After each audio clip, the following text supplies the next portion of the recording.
Welcome to the Life in Red podcast. This is a way of life that emphasizes positive sexuality, self-love, and confidence. On this journey, red is now your new color. Be courageous. Be passionate. Be sexy. And never stop living your best red life. So now I have one question for you.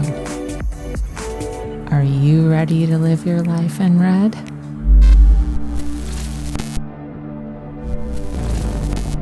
To join us on this journey, like and subscribe below.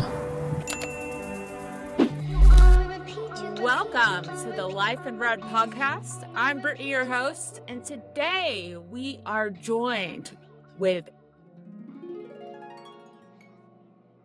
Katie Baptist. Welcome, Katie. Thank you for being on with us today. Thank you, Brittany. I'm excited to be here. Yes, so exciting. And just so you guys know a little bit about Katie, she is an amazing therapist, social worker, and why I wanted to talk with her so bad is there's this importance on pleasure. And we all know what pleasure is. Most of us like it. It's a good thing, but there's more to it. And we are going to dive into pleasure, a shame-free zone of really opening ourselves up to understanding more about this topic. So thank you so much, Katie, for being here. What got you into pleasure therapy, helping people with sexuality? Oh, you're welcome. You're so welcome. I'm super happy to be here. And, talking about pleasure is like my favorite thing. So this is awesome. And I guess what got me into, so I'm in a couple introductions, I guess, about myself. I'm certified as a sex therapist with the American Association of Sex Educators, Counselors, and Therapists. And I have a private practice in Sacramento, California. And I love to work with non-conforming, pleasure-seeking people. Awesome. Yeah, and I guess that as I share a little bit more about my story, it'll probably become apparent why.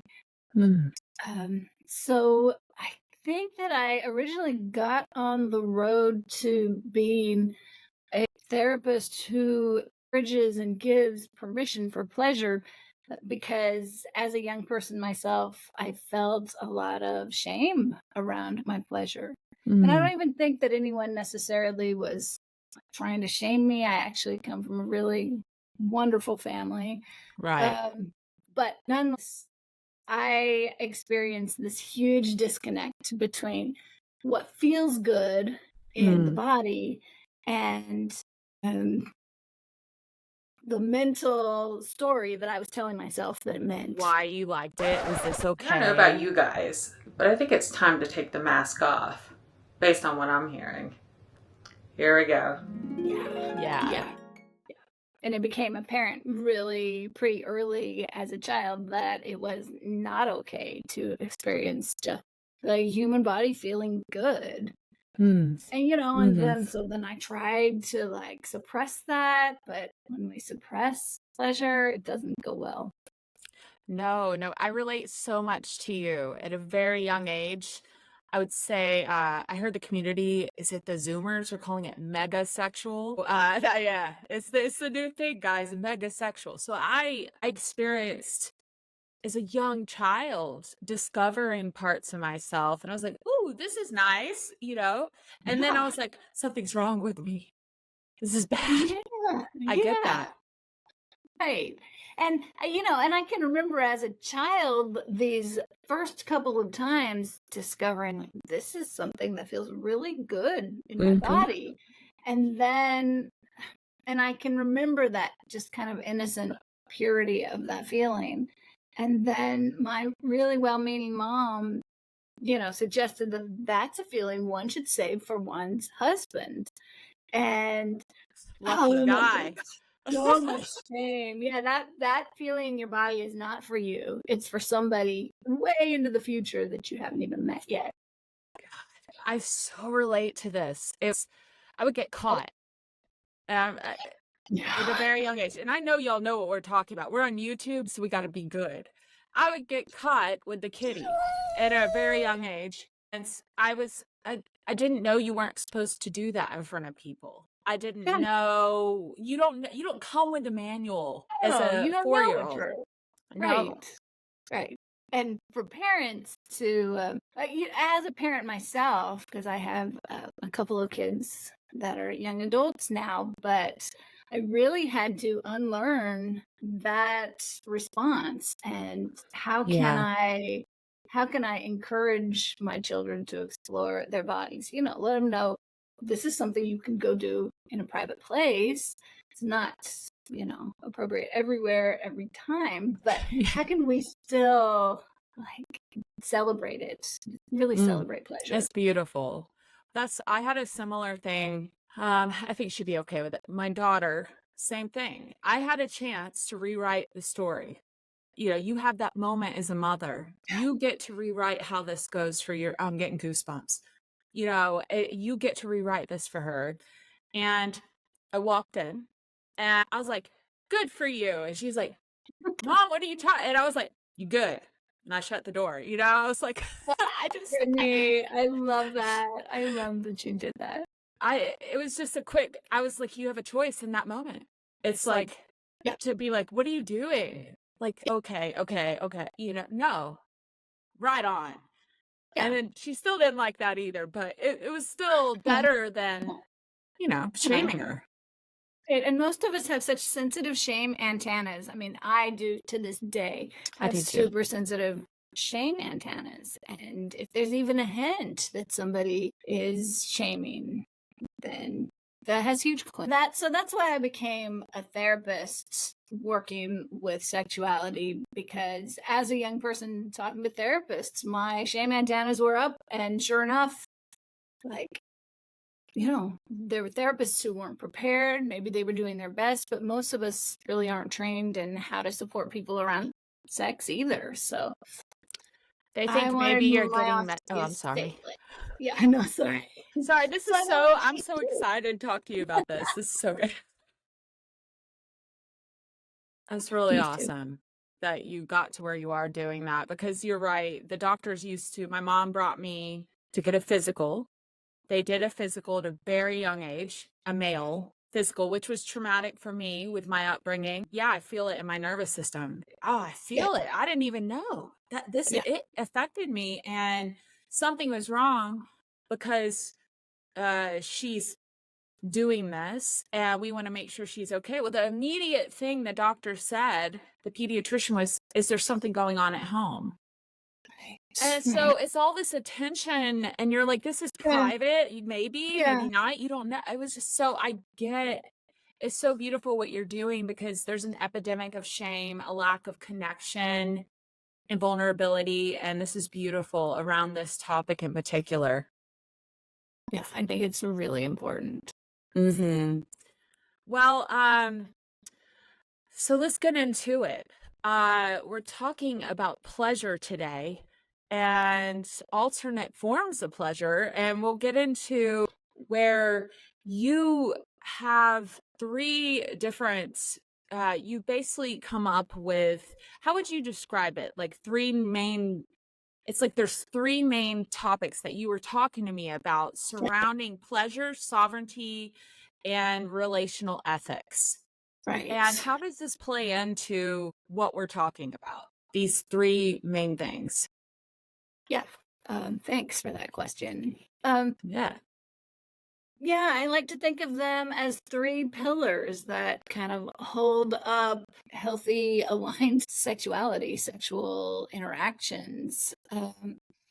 And I felt like they were necessary because, first, personally, and then for my clients, there was a lot of rewriting of the old script of what's right and wrong when it comes to sex. And because there was so much shame, there was so many kind of rules that were based around fear and really old ownership paradigms about, Yeah. women and marriage. And so I found that it felt super important to just rethink that and to think about, so what are the things that are important? What are the touchstones to look at to say, am I in alignment with my values and my integrity when it comes to sex?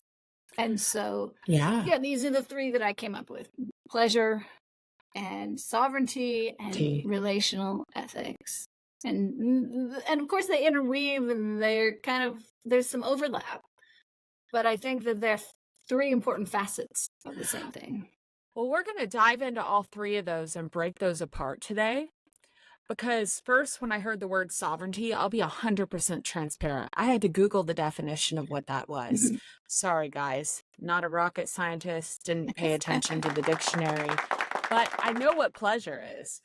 And I'm excited to hear more about sovereignty and the relational ethics. It's interesting. I just had an episode yesterday, if you guys were following, and we were talking about it's coming down to, what do you want? What is right for you? We are coming to an age that we should be, I hate to should people, but I'm so grateful now that I get to define what is Brittany's religion, what is Brittany's good places, what is my no zones, and it's all based on what my body's telling me. So we're going to Yeah. dive first into pleasure.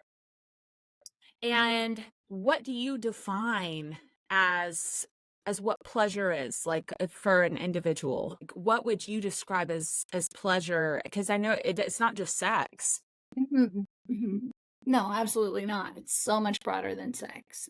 I love that you were having that conversation yesterday. I'm going to have to look back and look that up because it sounds so relevant. But yeah. It's definitely, that's why, I wanted to do this show, because I still have a circle, and I love my tribe. I love my friends and my family, but there's certain things that we still want to project right and wrong and morality. There's a whole episode of these Yeah. infinite perspectives of things, of what's right and wrong. And so, yeah, so when it comes to pleasure, when someone sits down in your office, Katie, and you're starting with your modalities of helping open people up, where do you start with them? Like, I'm just curious, if I was sitting down with you today, and why did they come to you, first of all? Like, why are they coming to you? Yeah, that's a great question. And of course, there's several different reasons, but one of Right. the things that comes to mind that's so common is that people will come in, like couples will come in with desire discrepancy, for example. Mm-mm. Or maybe it's just one partner who's coming in, it's like, I don't know, but my libido is just tanked. I don't feel like I'm having any desire here. So help me want sex.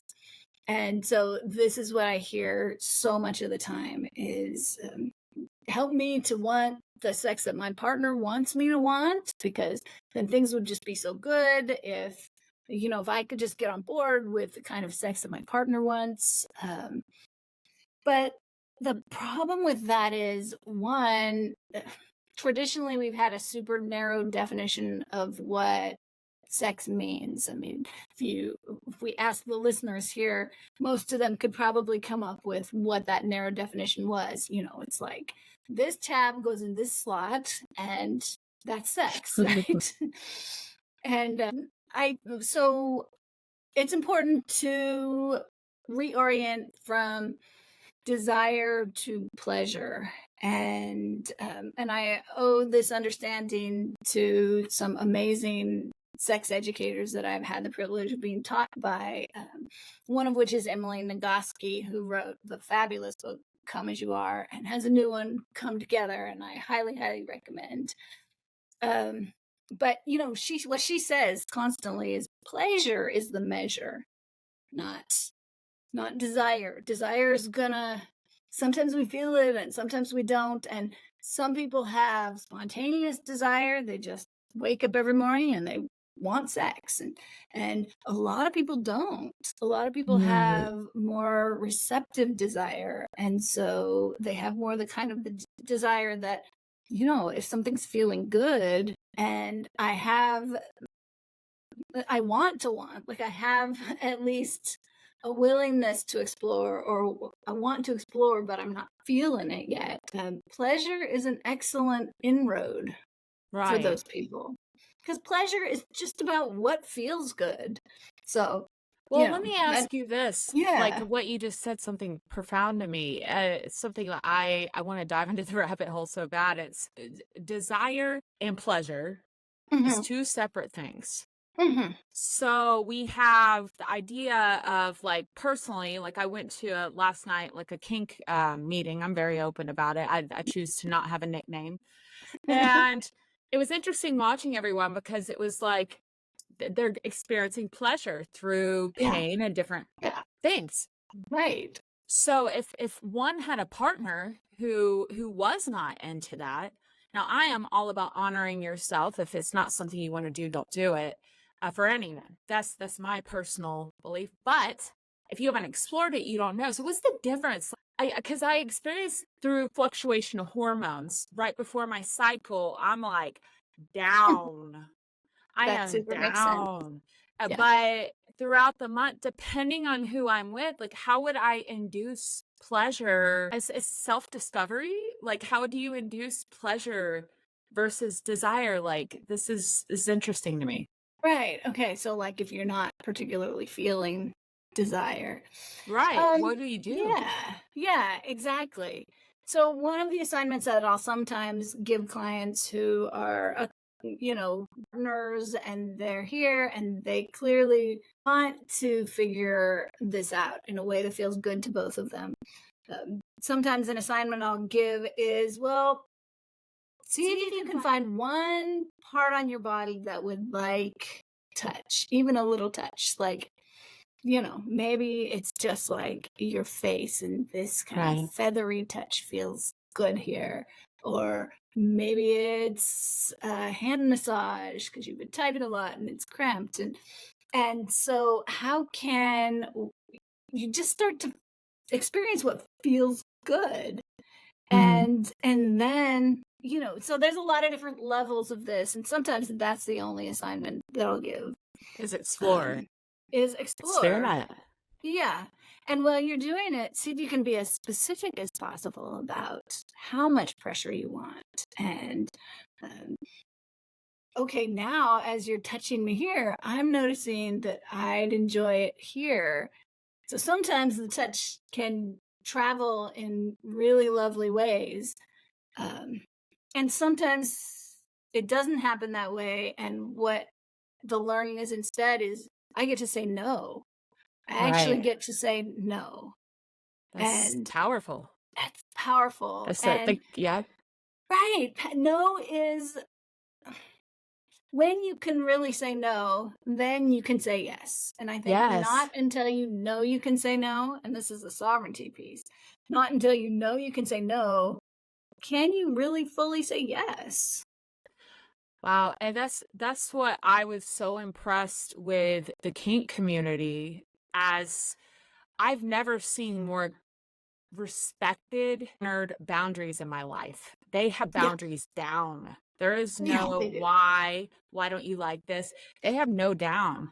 Yeah, The yeah, sovereignty level is to the T, and the trust in that community from, there's always a bad apple in the bunch, but it just seems like it was down. The boundaries, yeah, the yeah, no's, they had no problem. It was respected. And if we could get that into the mainstream yeah, sex life, yeah. how powerful is that? Yeah. Exactly. I think, and that's one of the reasons that, so my favorite clients are clients from the kink community, clients from polyamorous community, clients from the LGBTQ plus community. And for me, what they all have in common is they're not on the default narrative. that these are people who have actually engaged the question, what do I want? What's right for me? What would feel good for me? And as soon as you're off that dominant narrative, then you can't just make all these assumptions. Like, unfortunately, too much of the time in, cisgendered, heteronormative community, people are just, we're on default. We don't even Right. know what our agreements are in our relationship because we just assume. But like the kink community, for example, that is not true. Every agreement has to be really carefully negotiated, and that's such a beautiful thing. It is. And what I know, it's just like that was, I've never been to, I'm so glad I went to the meeting so we can like, it integrates into what we're talking about. I walked into the Mhm. meeting and one of my, I just love to look at people, why they do what they do. I can't help it. I analyze the room and I take in so much because I'm hypersensitive. And Mhm. I'm noticing the differences and people who aren't in the community and the people who are, just those are things I'm constantly analyzing. Mhm. And peaceful, calm, they're relaxed. Yeah. I notice a more relaxed nature. They're not, the trauma is not so built up in their bodies, like because they're getting it out, or they have asked the question, what do I want? Yeah. And now there is a bubble of a safety net because of mainstream culture's judgment, but it's beautiful. I met this one guy. I have to tell you about this. So Okay. I don't know his real name, but he was interesting. He was like, Well, welcome to the group. He's like, we're an interesting bunch. I'm sure, "Well, you're kind of a baby at this. I'm sure you're going to hear some stuff that may scare you. And I'm like, he's, have a good night." I said, no. Come back over here. I said, give it to me. I like a challenge. What's scary? Tell me the scary stuff. Oh, Tell me. Brittany. I can't wait. Let me hear how weird it gets. This is what I like. And he was like, you ever heard of interrogation? And I was like, well, yeah. And he was like, so I already was putting it together in my mind. I'm like, okay, you sit someone down, you interrogate them, and yeah. Yeah. I said, I don't know if I like that. And he was like, well, I know it's I wrong. said, no. I said, the problem is it's fake. You have someone sit down. I said, I need a challenge so I know I can win at this if I'm the one in the chair. And he goes, He's like, there's certain people like you who need to feel like you could win. so he said he gave them basically a safe word, and the person in the chair had to convince him that the safe word would work. That really was the safe word as he was doing whatever he did. Yeah. And I was Yeah. like, so you can win. It's not just playing. But Yeah. Yeah. anyways, the point of You're all that, already starting to touch on not a formal negotiation, but you are already starting to have this dance of conversation with this person about if we it's played, how would we like to play? exactly. And it was not, this is where I was a little bit confused. Maybe you can help me. Mhm. Is the idea of wanting connection Mhm. in the pleasure. I know everyone defines sexually, but Yeah. wanting to do things like kink and exploring in that, but just are there certain people who have to have an emotional connection on a deeper Mhm. level, a Mhm. personality type, before Mhm. they can do explore versus someone who Uh-huh. can just explore? Uh-huh. Yeah, absolutely. So a term that's used for that sometimes is demisexual. Mm, So I don't know if you've heard that term, I but have, yeah. yeah. I've So explored someone who's that. okay, yeah. And that's exactly what it means. Someone who's demisexual is someone who wants to feel an emotional connection with somebody before they play. And then, as it sounds like you observed, there's some people who really don't feel the need for that, or maybe don't even want that. Yeah, it was so I'm learning so much, and I keep getting invited to new things because I come from a Christian background. So this is like, they're like, "Do you want to go to this nudist pool?" And I'm like, "Let's do it." Yeah. I mean, it's scary because the nervous system's going wrong. No, not safe. You put your savior on the cross. No, Right, right. but I'm going. Yeah. And, so it's so beautiful. And it's so, we talked about pleasure. So that's interesting to know. You can have pleasure separate from connection. That's more like demisexuality. So people just want to experience pleasure. We talked about also how you could be in a relationship and the desire fluctuates based on hormones, the mood you're in, how long you've been together, Right. all that. So, before we go into sovereignty, you talked about people could start practicing touch and experimenting with each other. And have you noticed that it stimulated that people were finding their pleasure zones, finding what aroused them as a couple again? Yeah, absolutely. That can happen. And I think so. One of the people that I trained with, who I also highly, highly recommend, is someone by the name of Betty Martin.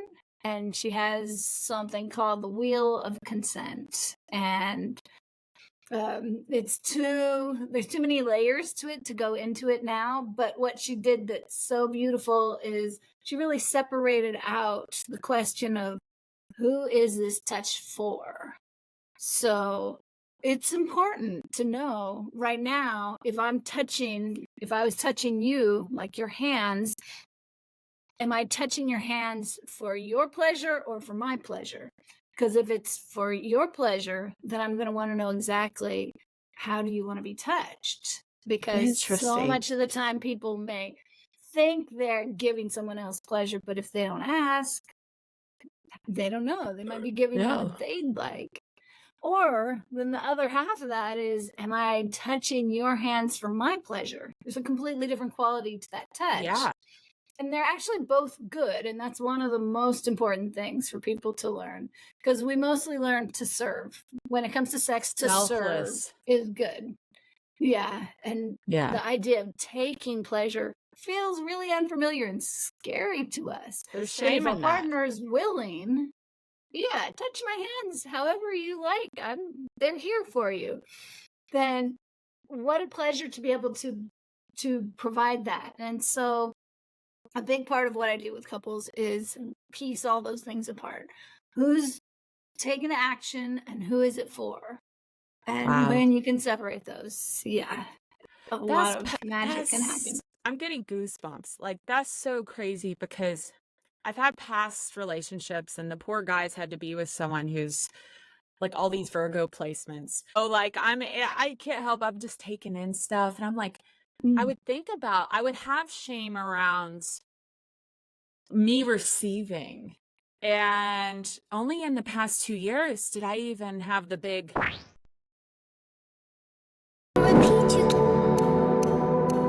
Thanks for joining the Life in Red today, where we embrace passion, confidence, and positive sexuality. Keep painting your journey in bold red strokes. Don't forget to like, subscribe, and follow us so that you never miss out on living your best red life. Ready for more? Stay passionate, stay red. See you next episode.